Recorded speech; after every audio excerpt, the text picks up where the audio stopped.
Bonjour. Pourquoi la France est en échec sur de nombreux sujets comme l'emploi, le PIB par habitant, le déficit public? Eh bien parce qu'on a du mal à se parler dans la société française, à regarder la réalité en face. Et ça dure depuis des siècles. Il faut regarder la guerre de 100 ans déjà. Comment ça marche? Eh bien, c'est 4 grandes batailles. La première, bataille de l'Écluse, c'est la perte de toute la marine. Comment ça marche? On a les bateaux anglais qui arrivent devant Bruges. Les Français vont attacher leurs bateaux les uns aux autres, sauf que les Anglais, ils ont inventé une arme nouvelle qui est celle des arcs gallois, qui vont leur permettre de tirer très vite une pluie de flèches sur la marine française qui va être anéantie. Et là, à partir de ce moment-là, il y a une domination des mers par l'anglais. Ensuite, on pourrait dire on a appris du fait que les Anglais ont maintenant des arcs et envoient des flèches, et donc on va s'y prendre autrement. Eh bien non. Crécy, 1346, en remontant vers Gand, les hommes d'Édouard III d'Angleterre sont rattrapés par ceux de Philippe VI, qui sont beaucoup plus nombreux. Il arrive à les encercler, les Anglais se mettent sur un petit monticule et les Français vont charger. Et ils chargent et ils se prennent à nouveau la nuée de flèches. Et là, on a 4000 morts français contre 300 morts anglais. Le roi de France est en fuite. La route de Calais est ouverte aux Anglais. Les bourgeois de Calais remettront les clés de la ville un an plus tard à l'anglais. Et pour 2 siècles, les Anglais vont avoir, à partir de ce moment-là, un port en eau profonde qui leur permet d'accéder au continent quand ils le souhaitent. Ensuite, troisième bataille, c'est celle de Poitiers, en 1356, et là on va perdre un tiers du territoire.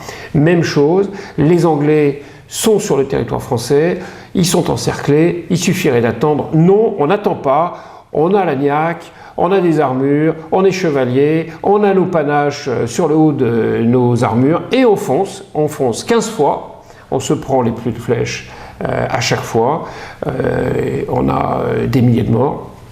4000 morts, il n'y en aura que 300 côté anglais, mais surtout, là cette fois-ci, en plus, le roi de France est fait prisonnier. Il va falloir payer une énorme rançon et surtout, il va falloir donner la grande Aquitaine, le grand sud-ouest de la France aux Anglais qui détiennent maintenant près d'un tiers du territoire français.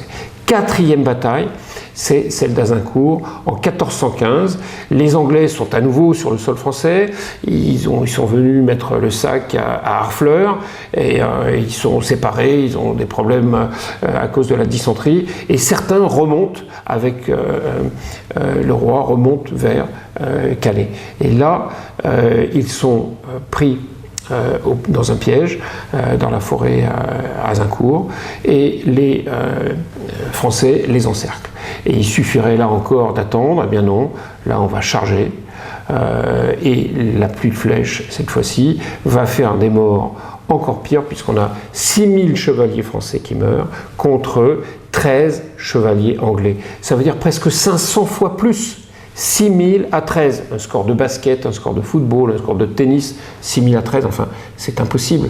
Eh bien si, et c'est la 4e fois qu'on perd pour les mêmes raisons. Et cette fois-ci, on va perdre même la couronne de France, puisque le traité de Troyes, qui découle d'Azincourt, prévoit que Henri V, le roi d'Angleterre, va se marier avec la fille de Charles VI, et à la mort de celui-ci, c'est le gendre, donc Henri V, qui deviendra roi de France. Et là, coup de chance pour les Français, le roi Henri V va mourir avant son beau-père, ce qui fait qu'il n'y aura pas de fusion des 2 rois. Et donc là, on est à nouveau dans une négation de l'échec, et donc c'est le règne du panache. C'est 5 fois la même chose. C'est quoi? Les combats, ils ont toujours lieu sur le sol français. Le rapport de force est toujours hyper favorable aux Français, 2 fois, 3 fois plus nombreux. Les Anglais choisissent le champ de bataille eux-mêmes et ils construisent un piège. La chevalerie française, elle charge tout le temps, et l'armée française, elle est anéantie par la même chose, les arcs gallois. Et pire encore, à chaque fois, on est puni de façon encore pire. La marine, Calais, un tiers du territoire, tout le territoire avec le trône de France. Bon.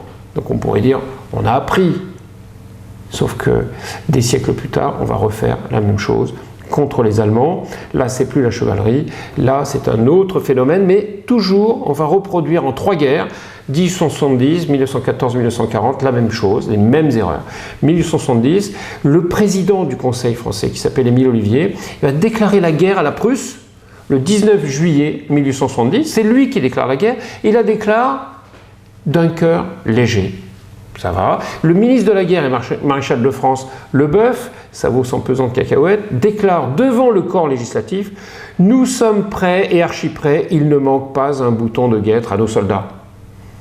Sauf qu'on n'a pas prévu de plan d'offensive et la chance ne va pas suffire.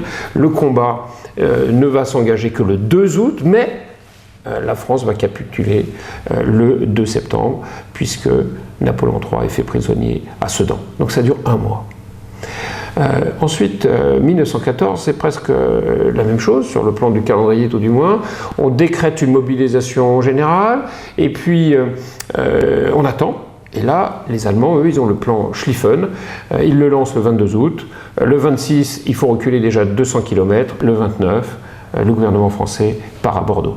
Et là, si on n'avait pas eu la suite de la guerre avec l'alliance avec les Anglais d'abord, et puis le double front des Allemands contre les Russes qui font leur révolution, qui arrêtent la guerre, si les Allemands allaient arriver seuls face à nous et que les Américains n'étaient pas venus pour nous aider, alors que serait-il devenu, on ne sait pas. Ça, c'est une autre histoire. En tout cas, en 1 mois, en 1914, le gouvernement français part en exil à Bordeaux.